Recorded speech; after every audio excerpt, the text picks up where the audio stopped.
Alright, so today we're going to look at this Jerryrigeverything video yet again, but not about the Google Pixel Fold. This one is the Motorola Razr that just came out.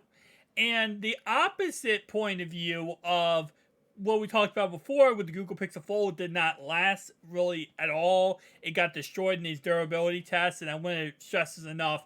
These durability tests are just outrageous ones. This is not realistic. This is someone trying to destroy the phone and see how much they could put, like destruction into it pretty much. But at the same time, it's good to see the durability of it. And first off, the Motorola Razr 2, or Motorola Razr not 2, sorry, is dust resistance and not water resistance. So it's like IP52, which is dust resistance but not water resistance.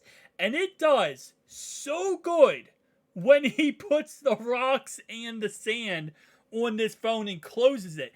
I was actually heavily surprised how amazing this phone withstood all of it. And he even put it in the hinge, and it was pretty much perfect. Like, there wasn't much issues at all.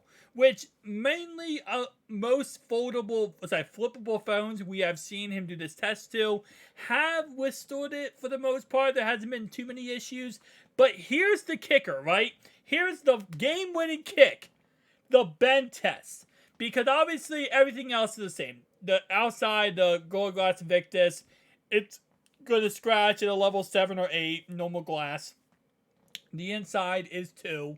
Which is exactly what you expect. The fingerprint reader, even though he scratched it up, is still red within milliseconds. It's going to be, and you can actually see right there, I'm trying to see exact what part he bends this, because the crazy thing about this is, right here.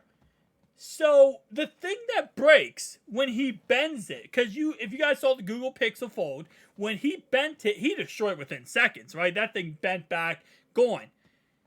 This does not break the inside display when he bends it. It's the outside display that breaks. So this is actually something to talk about, because look at this, right? He bends it. That inside display breaks. So it does not break, and it never breaks. He can close that and use that inside display perfectly fine. It's a little bit of bend to it, but it works perfect, right? The outside display right here, this breaks, this shatters when he does this. Out of all the flippable phones he has bent, and he has bent every single one, even Oppo's, it has never broke the outside display. Now, the reason why this happens, and he talks about in this video, is there is nothing behind this foldable glass that, is like, there's nothing behind the foldable glass. It's just a canvas. It's just a blank space. So you imagine the phone's like this. There's a piece of glass on the top, and there's nothing here. So any type of pressure like this, and he even says in the video, he didn't put that much pressure on it either, just his thumb. That outside display is going to break. And the main reason why this might be the case is because, again, you got to keep in mind the whole outside is glass. It's not just a small little 1:1 ratio, which is what we used to when it comes to outside displays on flippable phones. The whole thing is glass. So if you put pressure, right, and this is just logic, if you take glass and you put it on 2 cinder blocks, right, and you push down in the middle with immense pressure, and obviously smaller spaces, easier, it's going to shatter. And that's what we're seeing here. It's shattering because there's nothing below it. And the reason why there's nothing below it is because they probably thought, okay, you know what? There's no reason to. We have the inside display, we have the outside display, and we have that little thin layer of stuff inside. And maybe there is like little wires or something like that. He does show here, and he's going to do a teardown in a future video. But he does show here that when he does this, there's just metal. That's all there is. It's a thin layer of metal and then glass with an empty void inside. I wonder how Samsung's going to do their phone. Because Z Fold 5 has the exact same display on the outside. So Z Flip 5 has exact same display on the outside. This might be a problem we see before, like, once the Samsung Z Flip series comes out for the 5th iteration. Because, again, keep in mind, I want to stress this enough. The inside, you can see right here, he even, like, pulls back the glass a little bit. It's just an empty void. And this just causes so many problems when you put pressure on the inside display. The outside display. And he even tries to bend it, and this inside display works perfectly fine. It does not break. Now, the outside display still works. It has like a little, green thing, and it's all shattered.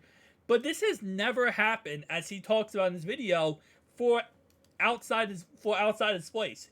Because mainly outside displays, they normally do not have a empty void underneath them. Because, again, like I said before, you put any kind of pressure, and this doesn't have to be you trying to break this outside display, guys. That's what I'm trying to stress, right? You could have something heavy on top of it, and this could shatter it. You could push down, or, you have in your pocket, right? And you grab it, and maybe you push too hard on the one part of the display, and it shatters. Obviously, these tests that Jerryrigeverything does are very, extreme durability tests, right? They're next level. They're things that usually would never happen to a phone, and the phone would never be subjected to stuff like this. But, again, with how easy it was to break the outside display, this might be a problem we see for the foreseeable future for flippable phones with outside displays being that big. Maybe Samsung completely changes the whole thing, and obviously once it comes out, he'll probably do a durability test of that phone too, and we'll see how the outside display and how it, if there's a void. But if there's a void, there's going to be some broken Z Flip 5s, and then people are going to be ticked off, and there's going to be a whole thing about it. So, with that being said, guys, tell me down below your thoughts and opinions. I'll see you guys in the next one. Peace out.